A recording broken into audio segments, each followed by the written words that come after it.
তাপের পারদ উঠল ৪৩ ডিগ্রিতে, রেকর্ড পরিমাণে কমেছে ভারী বৃষ্টিপাত, বলছেন আবহাওয়াবিদরা। বৃহস্পতিবার পর্যন্ত স্কুল মাদ্রাসা বন্ধ, অসুস্থ হচ্ছে শিক্ষার্থীরা, হিটস্ট্রোকে আরও এক মৃত্যু। উপজেলা নির্বাচন থেকে সরে দাঁড়াননি মন্ত্রী এমপিদের স্বজনরা, কঠোর হতে সিদ্ধান্তহীনতায় আওয়ামী লীগ।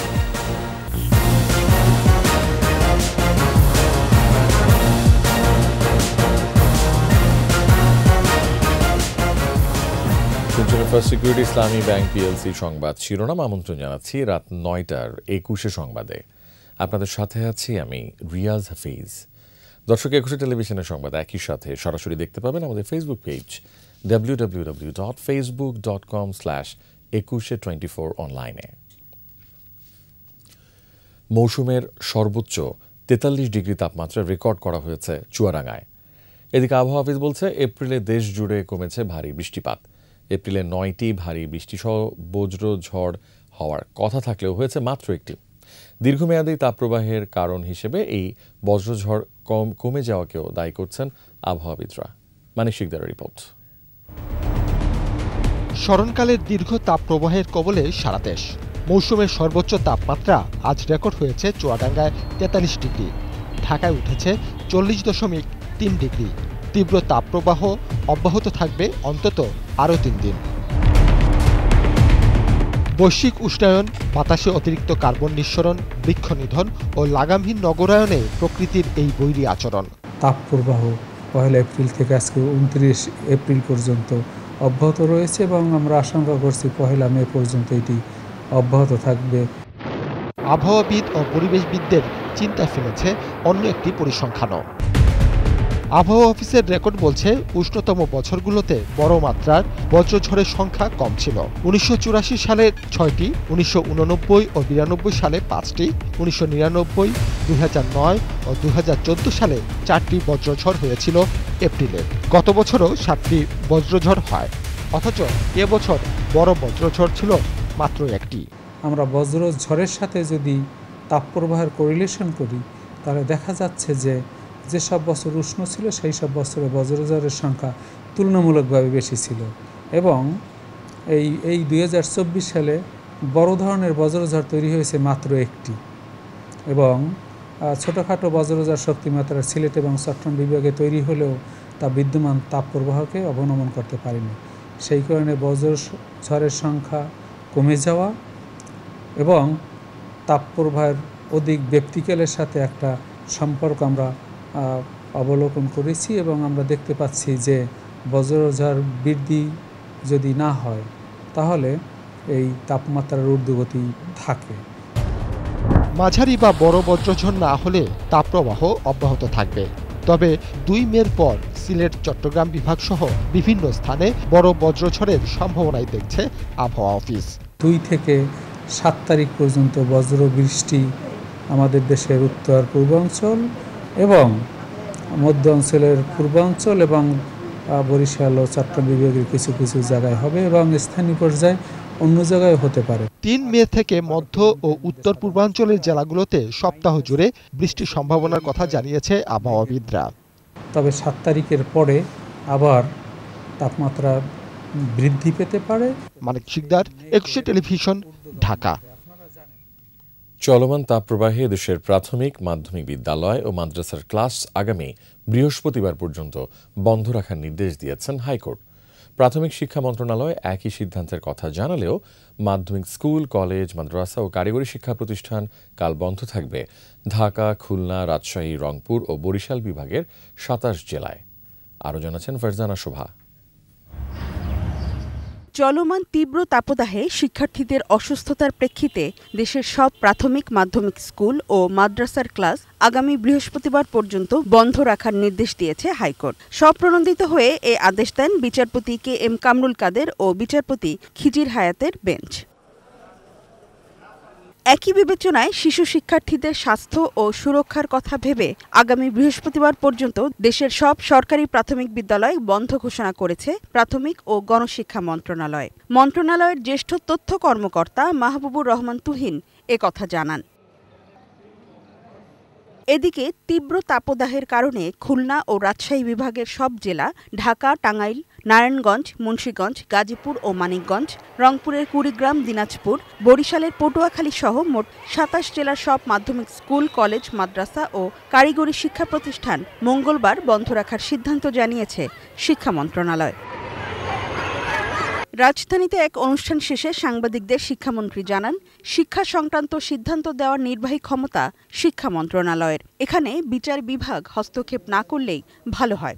কোনো লিখিত নির্দেশনা পেলে আমরা সেই বিষয়ে সিদ্ধান্ত নিব যথাসময়ে। এবং সংবিধান অনুসারে শিক্ষা মন্ত্রণালয়ের হচ্ছে এখতিয়ার, শিক্ষা প্রতিষ্ঠান কখন বন্ধ হবে এবং কিভাবে পরিচালিত হবে সেটা সংবিধানে রুলস অফ বিজনেসে এটা শিক্ষা মন্ত্রণালয়কে সেই এখতিয়ার দেওয়া হয়েছে। সেক্ষেত্রে আমাদের উচ্চ আদালত তাদের সেখানে একটা সুমোটো কিছু কিছু বিষয়ে অনেক সময় নির্দেশনা আদেশ দেওয়ার সেটা এখতিয়ার আছে, সেটা সংবিধান স্বীকৃত। তবে যেখানে ইতিমধ্যে শিক্ষা মন্ত্রণালয়ের সেখানে সাংবিধানিক একটা এখতিয়ার আছে, সেখানে এই বিষয়ে যদি কোনো সিদ্ধান্ত হয়ে থাকে আমরা সেটা অবশ্যই তার উপরের আদালতে আমরা অ্যাপিলেট ডিভিশনে সেটা নিয়ে যাব। শিক্ষামন্ত্রীর যুক্তি, বেশ কিছু এলাকায় বৃষ্টি শুরু হওয়ায় সেসব স্থানে তাপমাত্রা ৩৮ ডিগ্রির কাছাকাছি থাকায় স্কুল বন্ধ করে পড়াশোনার ক্ষতি করার কোনো মানে হয় না। ফারজানা শোভা, ২১ টেলিভিশন, ঢাকা। হিট স্ট্রোকে মাদারীপুরের কালকিনিতে মারা গেছেন একজন। তাপপ্রবাহে নড়াইলের একটি বিদ্যালয়ের ১৫ জন শিক্ষার্থী অসুস্থ ও ৬ জন জ্ঞান হারিয়েছেন। প্রতিনিধিদের তথ্য ছবিতে বিস্তারিত মাসুমা লিসার প্রতিবেদনে। এপ্রিল জুড়ে তীব্র থেকে অতি তীব্র তাপপ্রবাহে অচল চুয়াডাঙ্গা জেলার জীবনযাত্রা। সদর হাসপাতালে ভিড় করছেন গরমজনিত রোগীরা। আজ মৌসুমের সর্বোচ্চ তাপমাত্রা রেকর্ড হয়েছে চুয়াডাঙ্গায় ৪৩ ডিগ্রি সেলসিয়াস। এত তাপমাত্রা পড়ছে, খুব খারাপ অবস্থা, হাতে চলাফেরা করা যাচ্ছে। একটু মর্নিং দিকে হলে একটু সুবিধা হয়। মাদারীপুরের কালকিনিতে হিট স্ট্রোকে মারা গেছেন কাঁচামাল ব্যবসায়ী মনির হালদার। নড়াইলের লোহাগড়া উপজেলার ইতনা মাধ্যমিক স্কুল ও কলেজের ১৫ জন শিক্ষার্থী অসুস্থ হয়ে পড়ে, জ্ঞান হারায় ৬ জন। পরে ছুটি ঘোষণা করা হয় শিক্ষা প্রতিষ্ঠানটি। শ্রেণী কার্যক্রম শুরু হওয়ার পরে বেলা ১২টার দিকে আমাদের কিছু ছাত্র, যেমন 6, 7 এবং 8-এর কিছু ছাত্র অসুস্থ হয়ে শ্রেণীর ভিতরে পড়ে যায় ক্লাস চলাকালীন সময়। ৪২ ডিগ্রি তাপমাত্রায় নাকাল রাজশাহীবাসী। প্রয়োজন ছাড়া ঘরের বাইরে বের হচ্ছেন না কেউ। নগরীতে শরবত, স্যালাইন ও পানি বিতরণ করেন যুবলীগ নেতাকর্মীরা। ৩ সপ্তাহের টানা ও ঊর্ধ্বমুখী তাপপ্রবাহে বিপর্যস্ত যশোর জেলার মানুষ। প্রাথমিক বিদ্যালয়গুলো খোলা থাকলেও তীব্র গরমে উপস্থিতি খুবই কম। প্রচন্ড গরমে আমরা চলাফেরা করতে আমাদের অনেক সমস্যা হচ্ছে। গরমে তো বাচ্চাদের সমস্যা হচ্ছে, অসুস্থ হয়ে পড়তেছে, বড়দেরও সমস্যা, বাচ্চাদেরও সমস্যা। পাবনা জেলায় তাপের পারদ ছুঁয়েছে রেকর্ড ৪২.৪ ডিগ্রি। ব্যাহত মানুষের দৈনন্দিন কাজ। আগুনের মতো বাতাস ও রৌদ্রের প্রখরতায় হাঁসফাঁস অবস্থা নাটোরেও। শরবতের দোকানগুলোতে ভিড় পথচারীদের। সিরাজগঞ্জের তাঁতশিল্পেও পড়েছে প্রভাব। প্রচণ্ড খরতাপে জেলার ৪,০৭,০০০ তাঁত শ্রমিক কর্মচারী কাজ করতে না পারায় উৎপাদন ব্যাহত। রয়েছে বিদ্যুতের লোডশেডিংও। কাজ করতে পারতেছে না, গাছতলা বসে আছে, তাঁতের কাজ করতে পারতেছে না, কোনো কাজই করতে পারতেছে না। গরমের তীব্রতায় হাঁসফাঁস অবস্থা গাইবান্ধাবাসীরও। গরমে ঘরে টিকতে না পেরে স্বস্তির খোঁজে পুকুর জলাশয়ে ছুটছেন শহুরে মানুষ। ময়মনসিংহে বন্ধ গ্রামের হাটবাজারের দোকানপাটও। বেশি বিপাকে রিকশা চালক ও শ্রমজীবীরা। বৃষ্টির জন্য দিনাজপুর সহ বিভিন্ন স্থানে ইস্তিসকার নামাজ পড়ছেন মুসল্লিরা। নারায়ণগঞ্জে কাউন্সিলরের সহায়তায় টিফিনের টাকা জমিয়ে ২,০০০ পথচারী, দিনমজুর ও গাড়ি চালকদের মাঝে খাবার পানি ও স্যালাইন বিতরণ করেছে নবম শ্রেণীর শিক্ষার্থীরা। Masuma Lisa, ২১ television. উপজেলা পরিষদ নির্বাচনে দলীয় প্রতীক না থাকায় দলের সিদ্ধান্ত অমান্যকারীদের বিষয়ে কঠোর কোনো সিদ্ধান্ত যেতে পারছে না আওয়ামী লীগ। ভোটকে প্রশ্নের ঊর্ধ্বে রাখতে মন্ত্রী ও সংসদ সদস্যদের স্বজনদেরকে মনোনয়নপত্র প্রত্যাহারের নির্দেশ দেওয়া হলেও তা মানেননি অধিকাংশ প্রার্থী। ফারজানা শোভার আরেকটি রিপোর্ট। আসন্ন উপজেলা নির্বাচনকে অবাধ, সুষ্ঠু ও প্রভাবমুক্ত রাখতে আওয়ামী লীগের মন্ত্রী এমপিদের আত্মীয় স্বজনদেরকে প্রার্থী হতে নিষেধ করেছেন দলীয় সভাপতি প্রধানমন্ত্রী শেখ হাসিনা। নির্দেশ না মানলে সময়মতো দলীয় ব্যবস্থা নেওয়া হবে বলে বারবার হুঁশিয়ারিও উচ্চারণ করেছেন আওয়ামী লীগ সাধারণ সম্পাদক ওবায়দুল কাদের। কিন্তু বিভিন্নভাবে চেষ্টা করেও মন্ত্রী এমপিদের আত্মীয় স্বজনকে উপজেলা নির্বাচনের প্রতিদ্বন্দ্বিতা থেকে সরানো সম্ভব হয়নি। কেউ কেউ পরিকল্পিতভাবে তাদের অনুগতদের প্রার্থী করেছেন। ফলে নির্বাচনে নিজেদের প্রার্থীর পক্ষে স্থানীয় প্রশাসনের উপর প্রত্যক্ষ পরোক্ষ প্রভাব খাটাতে পারেন মন্ত্রী এমপিরা, এমন আশঙ্কা রয়ে যাচ্ছে। এ নিয়ে দফায় দফায় সাংগঠনিক সম্পাদকদের সাথে আলোচনা করেন দলের নীতি নির্ধারকরা। সিদ্ধান্ত না মানলে দলের মধ্যে দ্বন্দ্ব কোন্দল বাড়বে বলেও শঙ্কা করছেন তারা। শান্তিপূর্ণ ও উৎসবমুখর পরিবেশে অনুষ্ঠিত হয়, সেই জন্যই এই নির্দেশনা, এবং কেউ যাতে প্রভাব বিস্তার করতে না পারে এবং নির্বাচনকে কেউ যাতে প্রশ্নবিদ্ধ করতে না পারে এবং নির্বাচন নিয়ে যাতে কেউ বিতর্ক করার চেষ্টা করতে না পারে, সেই লক্ষ্যেই এই নির্দেশনা। তবে বাস্তবে মাত্র ২-৩টি উপজেলায় মন্ত্রী ও সংসদ সদস্যের পরিবারের সদস্যরা মনোনয়ন প্রত্যাহার করলেও অন্যখানে দলীয় প্রধানের নির্দেশ মানছেন না কেউই। আমরা সাংগঠনিক সম্পাদকের সেই বিষয়টা জেলায় আমরা যোগাযোগ করেছি, সংসদ সদস্য এবং মন্ত্রী মহোদয়দের সাথে যোগাযোগ করেছি। অনেকে উদ্যোগ করেছেন, অনেকে করেননি। অনেকে বলছে যে আমরা মনোনয়ন জমা দেওয়ার পরেই সিদ্ধান্তটা এসেছে, এটাও ঠিক। বিভিন্ন প্রার্থীর বিরুদ্ধে প্রভাব প্রদর্শন, শৃঙ্খলা ও আচরণ ভঙ্গের বিষয়ে দলের কেন্দ্রীয় কার্যালয়ে জমা পড়েছে বেশ কয়েকটি অভিযোগ। সেগুলো তাৎক্ষণিক সমাধানের চেষ্টা করছেন সাংগঠনিক দায়িত্বপ্রাপ্ত নেতারা। নির্দেশনা অনুযায়ী অনেকেই প্রত্যাহার করেছে এবং দ্বিতীয় ধাপ, তৃতীয় ধাপে কিন্তু সেই ধরনের সংখ্যা নেই। এটার সংখ্যা একেবারেই কমে এসেছে। যারা আচরণবিধি লঙ্ঘন করবে, যারা নির্বাচনকে প্রভাবিত করার চেষ্টা করবে, তাদের বিরুদ্ধে নির্বাচন কমিশন কঠিন এবং কঠোর ব্যবস্থা গ্রহণ করবে এবং সেই ক্ষেত্রে দল আমরা তাদেরকে সেই সহযোগিতা করব। দল থেকে মনোনয়ন দিলে না, সে কেউ যদি সিদ্ধান্ত না মানতো তাহলে বলা যাইতো যে আমরা সাংগঠনিক সিদ্ধান্ত নেব। আর এটা হচ্ছে যে আমাদের নেত্রী নির্দেশনা দিয়েছে নির্বাচনে একটি প্রভাবমুক্ত রাখার জন্য। আমরা নির্বাচনটাকে ভালো করার ক্ষেত্রে সর্বাত্মক সহযোগিতা করব, দলের পক্ষ থেকে সরকারও সহযোগিতা করবে। প্রথম দফার নির্বাচনকে অ্যাসিড টেস্ট হিসেবে দেখে পরের ধাপগুলোতে সিদ্ধান্ত পরিবর্তনের ইঙ্গিত দিয়েছে দলটি। ৩০ এপ্রিল গণভবনে দলের কেন্দ্রীয় কার্যনির্বাহী কমিটির সভায় এ বিষয়ে আসতে পারে নতুন কৌশলের দিক নির্দেশনা। ফারজানা শোভা, ২১ টেলিভিশন, ঢাকা। নিচ্ছি সংবাদ বিরতি, যখন ফিরছি তখন থাকছে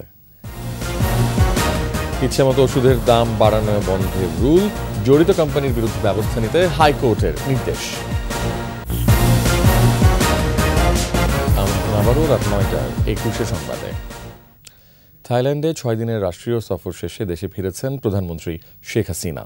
বিমান বাংলাদেশের একটি বিশেষ ফ্লাইট বেলা 11:30টার দিকে প্রধানমন্ত্রী ও তার সফরসঙ্গীদের নিয়ে শাহজালাল বিমানবন্দরে অবতরণ করে।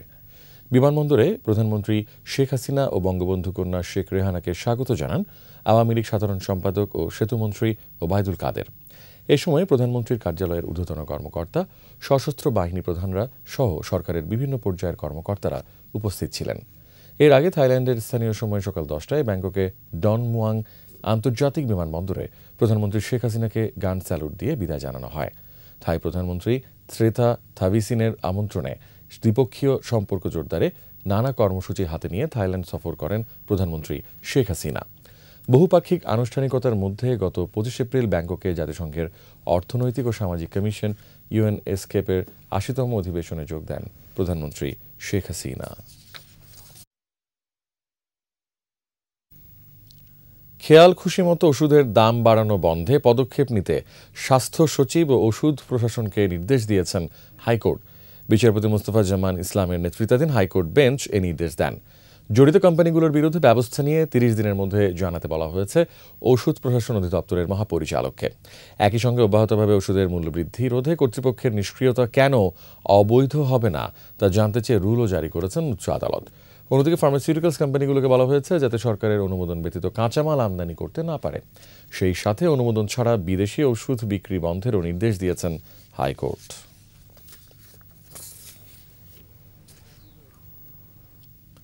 এক দশকের ধারাবাহিকতায় এবছরও বিশ্ব সাহিত্য কেন্দ্রের বই পড়া কর্মসূচিতে ৩৯,৬৮০টি বই হস্তান্তর করল বিকাশ। বিশ্ব সাহিত্য কেন্দ্রের প্রতিষ্ঠাতা এবং প্রধান নির্বাহী অধ্যাপক আবদুল্লাহ আবু সাঈদের হাতে বইগুলো তুলে দেন বিকাশের chief external and corporate affairs officer অবসরপ্রাপ্ত মেজর জেনারেল শেখ মোহাম্মদ মনিরুল ইসলাম। ২০১৪ সাল থেকে বিশ্ব সাহিত্য কেন্দ্রের দেশভিত্তিক উৎকর্ষ কার্যক্রমের সঙ্গে যুক্ত আছে বিকাশ। এর আওতায় এ পর্যন্ত বিভিন্ন শিক্ষা প্রতিষ্ঠানে ৩ লাখেরও বেশি বই দিয়েছে প্রতিষ্ঠানটি।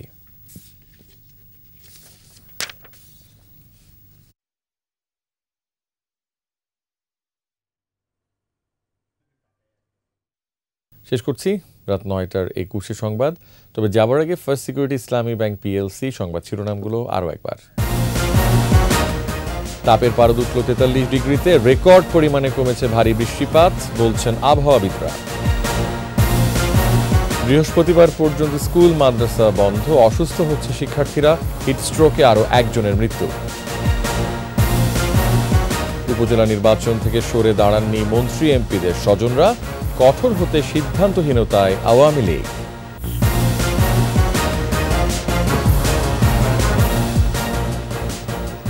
সর্বশেষ খবর জানতে ডায়াল করুন 2021 নম্বরে আর ভিজিট করুন 21.tv.com ওয়েবসাইটে। এছাড়া ফেসবুকে লগ ইন করতে পারেন facebook.com/2124 অনলাইনে। আমাদের পরবর্তী সংবাদ রাত 11টায় দেখার আমন্ত্রণ রইল। ধন্যবাদ।